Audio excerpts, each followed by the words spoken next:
नमस्कार, myself Malika Parveen, assistant professor, government law college Bikaner.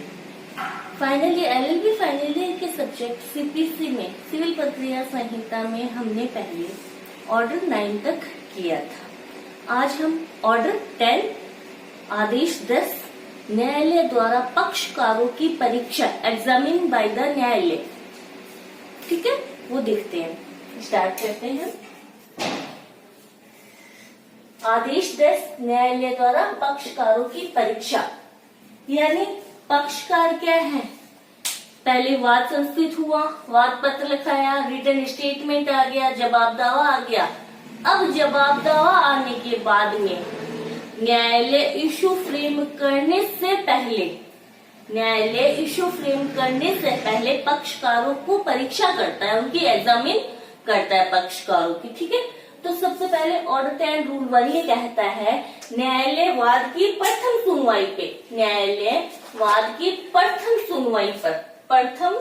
सुनवाई पर हर पक्षकार या उनके प्लीडर द्वारा वाद पत्र में किए गए अभिकथन और रिटन स्टेटमेंट लिखित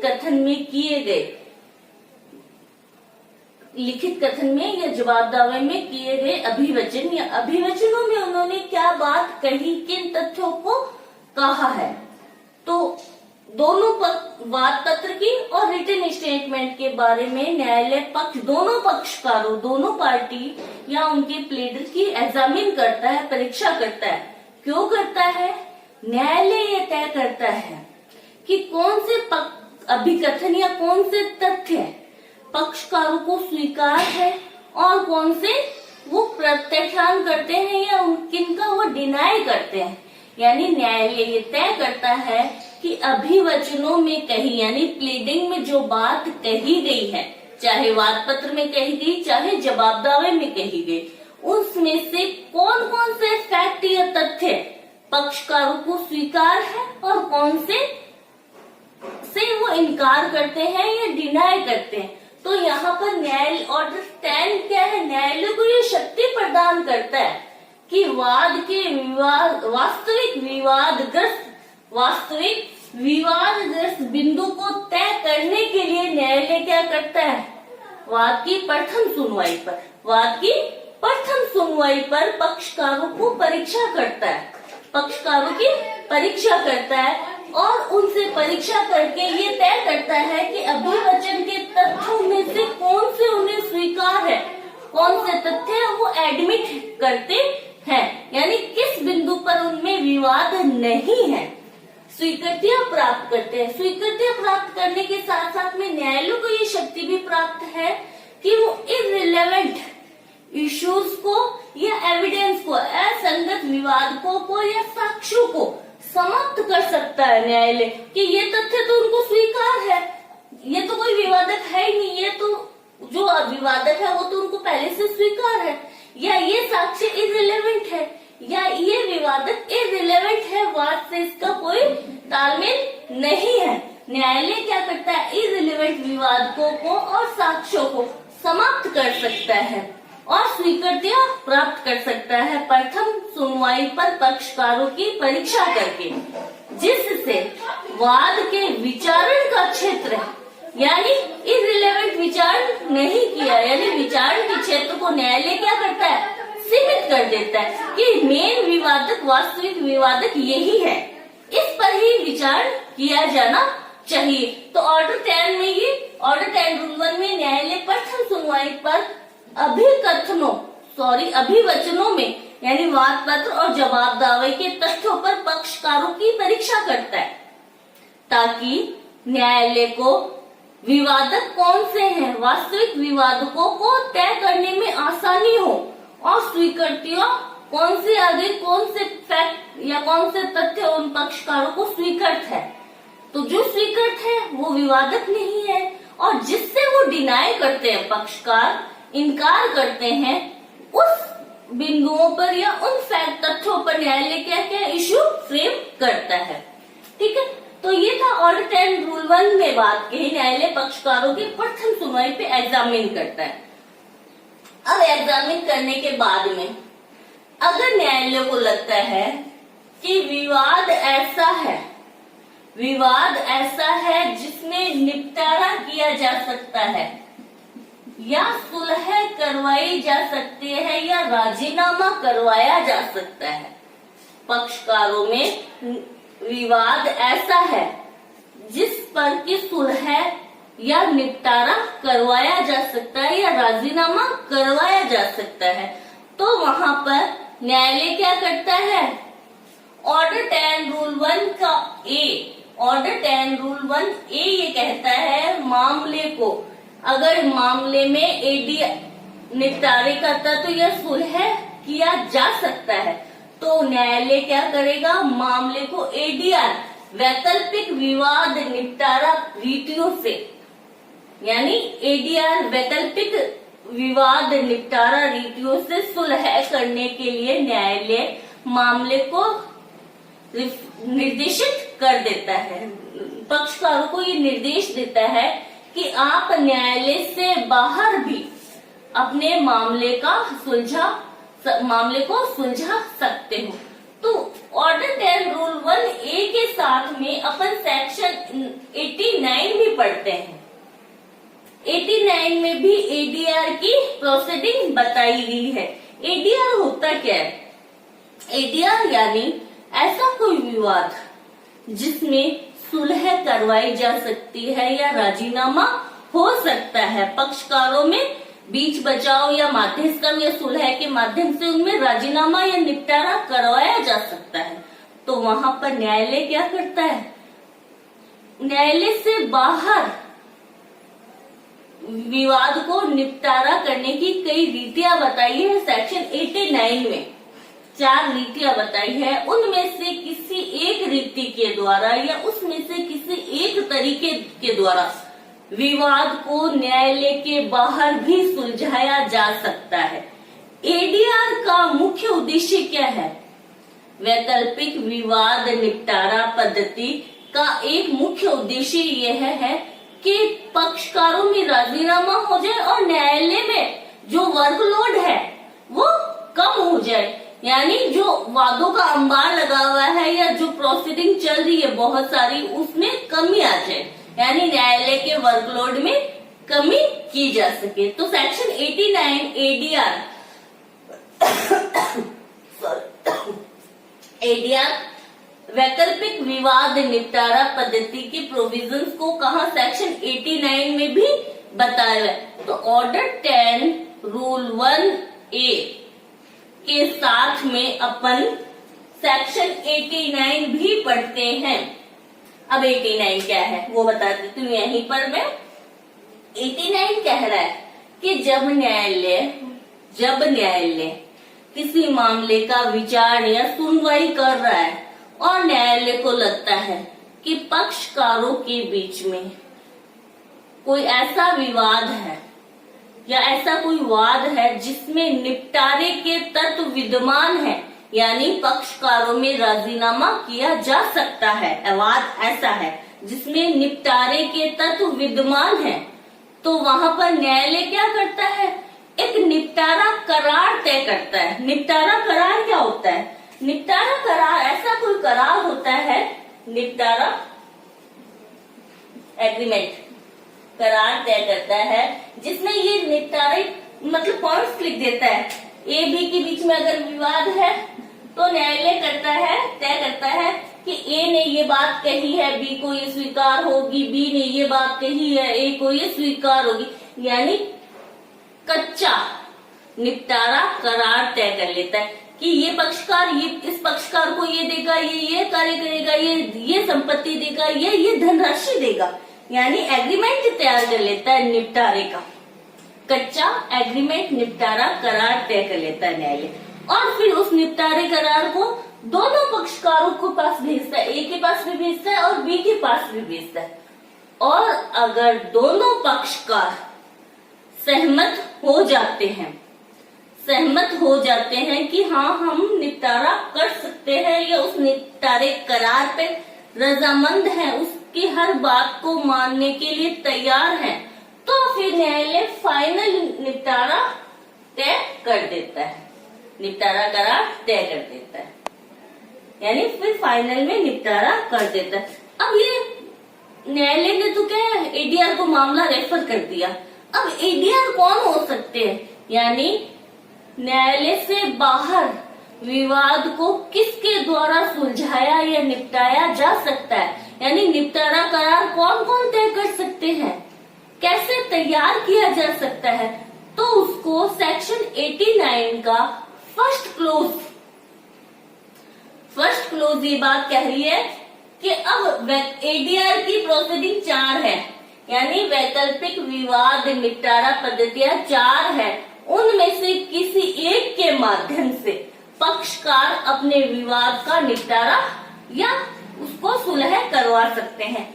फर्स्ट आता है माध्यस्थम आर्बिट्रेशन, सेकंड आता है सुलह कंसिलेशन, थर्ड आता है जुडिशियल डिसीजन, जुडिशियल निपटारा न्यायिक निर्णय, जिसमें लोक अदालत द्वारा किए गए निर्णय भी शामिल होते हैं। फोर्थ आता है बीच बचाव मीडिएटर, यानी कोई एक व्यक्ति भी बीच बचाव करके पक्षकारों में राजीनामा या सुलह करवा सकता है। तो इसका एक कोड वर्ड है ACGM, arbitration, conciliation, judicial decision और मीडिएटर। यानी अगर आपको पूछा जाए कि एडीआर में वैकल्पिक विवाद निपटारा में कौन विवाद को सुलझा सकता है, तो एक माइंड में एक ही बात याद रखनी है, एसीजीएम, यानी 4 word ACGM, arbitration, conciliation, judicial decision और मीडिएटर, यानी इन चारों में से किसी एक के माध्यम से एडीआर की कार्रवाई करवाई जा सकती है। अब सेक्शन 89 का सब क्लोज 2, 89 का सेक्शन 89 का सब क्लोज 2 ये कह रहा है कि अगर मामला माध्यस्थम या सुलह के द्वारा निपटाया जाता है, तो वो मंच जो सुलह करवाना वाला मंच है या वो प्राधिकारी जिसके पास माध्यस्थम या सुलह के लिए मामले को रेफर या भेजा गया है, रेफरेंस किया गया है, रेफर किया गया है, तो वो कौन से प्रावधानों को निपटाएंगे, कौन से प्रावधानों से उस विवाद को निपटाएंगे, तो वो माध्यस्थम एवं सुलह अधिनियम, अगर माध्यस्थम या इन दो के लिए पास भेजा गया है, माध्यस्थम एवं सुलह के लिए अगर मामला भेजा गया है या माध्यस्थम के पास भेजा जाएगा या सुलह के पास सुलह करवाने के लिए भेजा जाएगा, तो इस पे कौन से प्रोविजन लागू होंगे, माध्यस्थम एवं सुलह अधिनियम 1989 के तहत निपटाया जाएगा। और अगर जुडिशियल निपटारे के लिए भेजा जाता है मामला, न्यायिक निपटारे जिसमें लोक अदालत शामिल है, लोक अदालत के द्वारा निपटाए जाने वाले मामले शामिल हैं, तो वो विधिक सेवा प्राधिकरण अधिनियम 1987 के सेक्शन 20 के सेक्शन विधिक सेवा प्राधिकरण 1987 के सेक्शन 20 के तहत मामला निपटाया जाएगा। यानी इस एक्ट के सेक्शन 20 में लोक अदालत से संबंधित प्रोसीडिंग को बताया है कि लोक अदालत कौन से मामले को सुनती है, कैसे निपटारा करती है। और बीच बचाव के द्वारा मामले को निपटाया जाने का कहा है, तो न्यायालय कोई ऐसे व्यक्ति को तय कर सकती है, नियुक्त कर सकती है जो मीडिएटर की भूमिका निभाने के लिए न्यायालय की राय में सक्षम है। ठीक है, तो ये सेक्शन 89 था। यहाँ पर वापस आते हैं रूल 1A, यानी न्यायालय को लगता है कि कोई ऐसा विवाद है जिससे एडीआर के माध्यम से निपटाया जा सकता है, तो न्यायालय क्या करती है, पक्षकारों को निर्देश देती है कि आप अपना विवाद वैकल्पिक रीतियों यानी एडीआर के माध्यम से निपटा लो। अब निपटा लो, न्यायालय ने तो निर्देश दे दिया, अब कौन से एडीआर के किसके माध्यम से निपटाए, इन चारों में से किसी के माध्यम से भी निपटाया जा सकता है। तो ये तय कौन करता है? ये न्यायालय तय कर देता है कि किस तारीख को किस सुलह मंच या प्राधिकारी के समक्ष पक्षकारों को उपसंजात होना है, उपस्थित होना है। यानी जो न्यायालय मामले को रेफर कर रहा है एडीआर को, वो ही तय कर देता है कि कौन से किसके पास में, मध्यस्थम के पास में जाना है, सुलह करवाने जाना है, न्यायिक निपटारे के लिए जाना है। और वो तारीख भी न्यायालय ही तय कर देता है कि किस तारीख को पक्षकारों को एडीआर के समक्ष उपसंजात उपस्थित होना है। ठीक है। फिर आता है ऑर्डर 10 रूल 1B।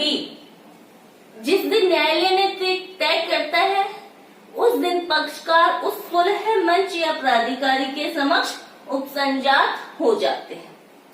फिर आता है ऑर्डर 10 रूल 1C। 1C, अब उस सुलह मंच या उस प्राधिकारी के समक्ष पक्षकार उपसंजात हो गए जिस दिन 1B बताता है, जिस दिन न्यायालय ने बताया उस दिन उपसंजात होते हैं। उपसंजात होने के बाद में उस सुलह मंच या उस प्राधिकारी को ये लगता है कि पक्षकारों में सुलह या राजीनामा नहीं करवाया जा सकता, पक्षकारों में सुलह या राजीनामा नहीं करवाया जा सकता, निपटारे के तत्व विद्यमान नहीं है, तो न्यायालय वो सुलह मंच या वो प्राधिकारी मामले को वापस न्यायालय को भेज देता है। पहले न्यायालय ने 1A में तो न्यायालय भेजता है एडीआर को, और रूल 1C में एडीआर वापस न्यायालय को भेज देते हैं कि भाई इनमें निपटारा या सुलह नहीं करवाई जा सकती। वापस न्यायालय के पास में मामला आ जाता है।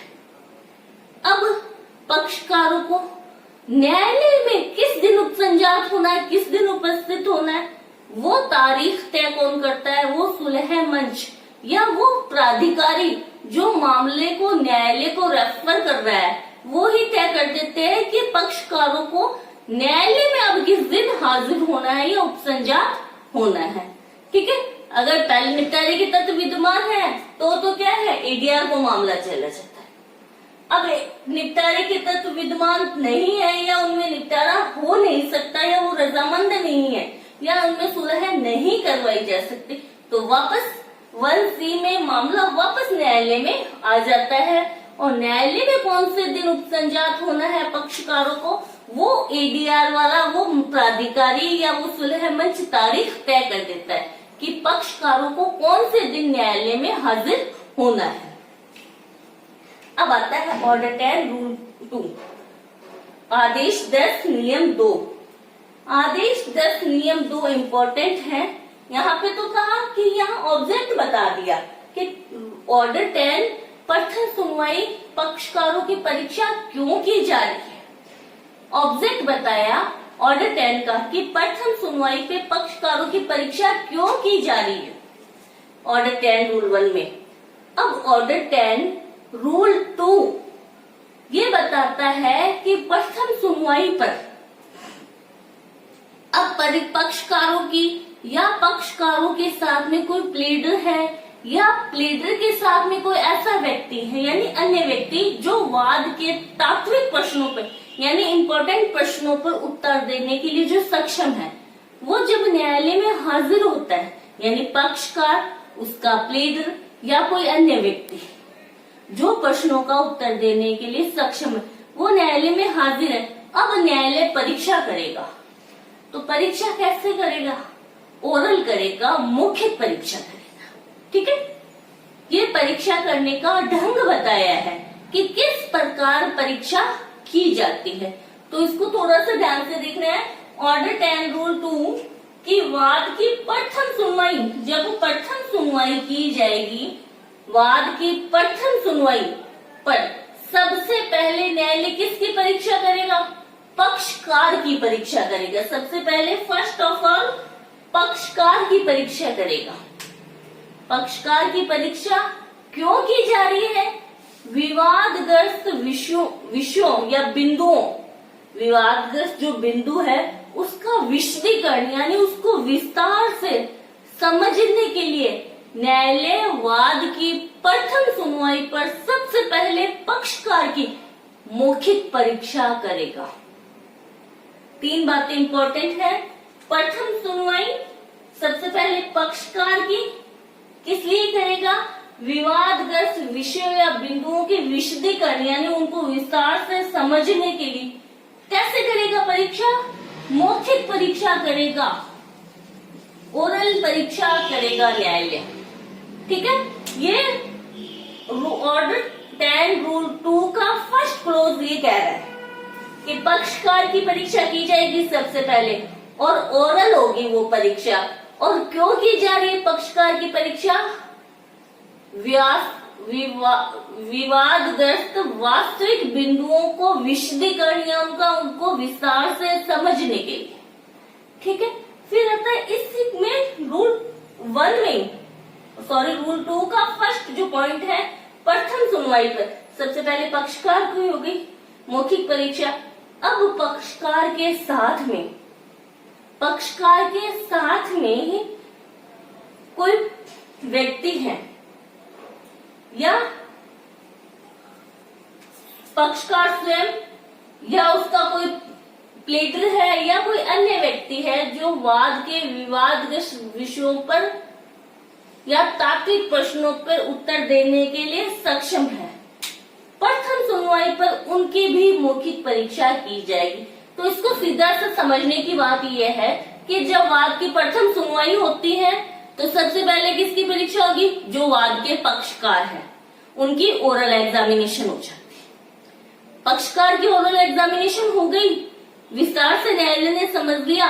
इसके बाद में पक्षकार के साथ का कोई प्लीडर या उस प्लीडर के साथ में कोई ऐसा अन्य व्यक्ति आया है जो उत्तर देने के लिए सक्षम है, तो प्रथम सुनवाई पर उस प्लीडर की और उस व्यक्ति की अगर कोई है तो उसकी भी ओरल एग्जामिनेशन होगी, मौखिक परीक्षा न्यायालय द्वारा की जाएगी। फिर आता है पश्चातवर्ती सुनवाई, रूल 2 का सेकंड पॉइंट। पश्चातवर्ती सुनवाई यानी वो तो प्रथम सुनवाई, फर्स्ट जब सुनवाई हुई थी तब पक्षकार की हो गई, उसके बाद प्लीडर और कोई अन्य व्यक्ति था तो उसकी हो गई। अब जब भी कभी वाद में पश्चातवर्ती सुनवाई की जाएगी, जब भी वाद में पश्चातवर्ती सुनवाई की जाएगी, पक्षकार की, उसके प्लीडर की और ऐसा अन्य कोई व्यक्ति है जो तात्विक प्रश्नों का उत्तर देने के लिए सक्षम है, उनकी भी पश्चातवर्ती सुनवाई भी मौखिक ही की जाएगी, ओरल ही की जाएगी। तो मेन अंतर ये आ रहा है कि जब प्रथम सुनवाई होती है तो लिखा गया है कि सबसे पहले पक्षकार की परीक्षा की जाएगी मौखिक, और बाद में उसके प्लीडर या अन्य सुनवाई जब भी कभी होगी तो फिर पक्षकार की, फिर उसके प्लीडर की, फिर अन्य कोई व्यक्ति जो प्रश्नों का उत्तर देने के लिए सक्षम है उसकी मौखिक परीक्षा की जाएगी। यानी जो एग्जामिन न्यायालय द्वारा जो पक्षकारों या उनके प्लीडर की जो परीक्षा की जा रही है वो ओरल ही होगी, मौखिक ही होगी। थर्ड पॉइंट रूल 2 का ये कह रहा है कि न्यायालय जब पक्षकारों की परीक्षा कर रहा है और परीक्षा करते समय अगर किसी पक्षकार के द्वारा कोई क्वेश्चन सुझाया जाता है न्यायालय को कि भी ये भी क्वेश्चन उस पक्षकार से पूछा जाना चाहिए, तो न्यायालय वाद की सुनवाई करते समय पक्षकारों द्वारा सुझाए गए यानी पक्षकारों द्वारा सजेस्टेड किए गए क्वेश्चंस को भी न्यायालय पक्षकारों की परीक्षा में पूछ सकता है। ठीक है, तो ये था ऑर्डर 10 रूल 2 में कि एग्जामिन वो क्वेश्चन पूछेगा वो भी ओरल ही होगा। अब आता है ऑर्डर 10 रूल 3 कि परीक्षा का सार। अब परीक्षा हो गई, परीक्षा होने के बाद में परीक्षा का सार लिखा जाता है, उसका कंक्लूजन लिखा जाता है। कौन लिखेगा? न्यायालय द्वारा लिखा जाएगा, न्यायालय की भाषा में लिखा जाएगा और वो अभिलेख का भाग हो गया यानी वाद के रिकॉर्ड में उसको रखा जाएगा। कौन लिखेगा? न्यायालय लिखेगा, न्यायालय की भाषा में तैयार होगा और वो परीक्षा का सार अभिलेख का भाग होगा, उस वाद के रिकॉर्ड में रखा जाएगा। ठीक है, अब आता है ऑर्डर 10 रूल 4। ऑर्डर 10 रूल 4 भी इंपॉर्टेंट है। क्यों इंपॉर्टेंट है?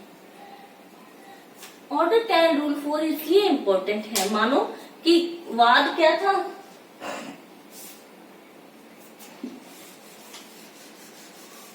ऑर्डर 10 रूल 4 ये कह रहा है कि वाद चल रहा था ए वर्सेस बी में, ए वर्सेस बी में। न्यायालय ने चाहे ए को कहा चाहे बी को कहा कि न्यायालय में उपसंजात हो, पक्षकारों को कोर्ट में हाजिर होने को कहा न्यायालय ने। वो पक्षकार ए या बी स्वयं हाजिर नहीं होने, उन्हें व्यक्तिगत उपसंजाति का ऑर्डर नहीं था, सिर्फ उपसंजात या उपस्थित होने का ऑर्डर दिया गया था। तो ए भी अपने प्लेडर की सहायता से प्लेडर या किसी अन्य व्यक्ति को भेज देता है जो उसके वाद में प्रश्नों का उत्तर देने के लिए सक्षम हो। बी भी क्या करता है, प्लेडर को भेज देता है या अन्य व्यक्ति को भेज देता है, अन्य व्यक्ति को भेज देता है।